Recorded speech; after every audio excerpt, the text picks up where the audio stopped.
আসসালামু আলাইকুম। কেমন আছেন সবাই? আশা করি ভালো আছেন। আমাকে হয়তো চিনেন নাই। আর কেমনেই বা চিনবেন? এইটা আমার ১ম ভিডিও।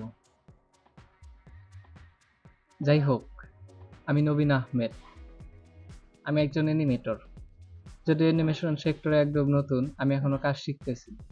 আমার একটা ছোট্ট স্টুডিও আছে, যার নাম হলো রেডটা স্টুডিও। স্টুডিওটা এখন অনেক ছোট, তবে আপনাদের সাপোর্ট পেলে আর আল্লাহর রহমতে একদিন অবশ্যই অনেক বড় হবে। আজকে আমি আপনাদের সাথে বেশি কিছু শেয়ার করব না। শুধু একটা জিনিসই শেয়ার করব যে আমার অ্যানিমেশন বানানোর ইচ্ছা কেন হলো। তো চলুন দেরি না করে দেখে আসা যাক। সময়টা 2020, করোনার জন্য তখন সবকিছুই বন্ধ। আমিও ঘরে বসেছিলাম। তো 2020 সালে যে প্রথম মোবাইল কিনি, নিজের জীবনের প্রথম মোবাইল। যেহেতু প্রথম মোবাইল ছিল, সেহেতু সারাদিনই মোবাইল চালাইতাম, শুয়ে বসে সবসময় চালাইতাম। একদিন ইউটিউবে একটা এমবি ভার্সন গান দেখি, মানে যে গানের মধ্যে এনিমের শর্ট ভিডিও থাকে। তো ওই গানটা দেখা ওই এনিমেটা দেখার খুব ইচ্ছে হয়।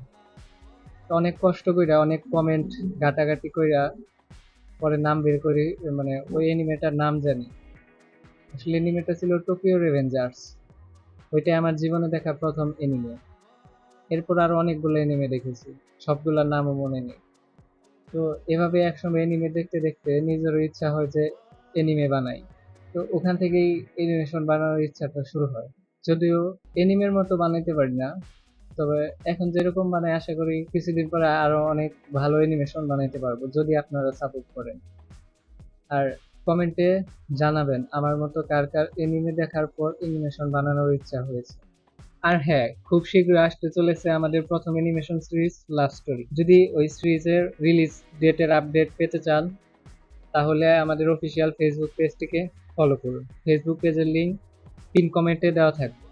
আর হ্যাঁ, যদি আজকের এই ভিডিওটি ভালো লেগে থাকে তাহলে অবশ্যই লাইক করবেন। আর এরকম আরো ভিডিও পেতে চ্যানেলটিকে সাবস্ক্রাইব করবেন। তো আজকে এই পর্যন্তই, দেখা হবে পরের কোনো ভিডিওতে।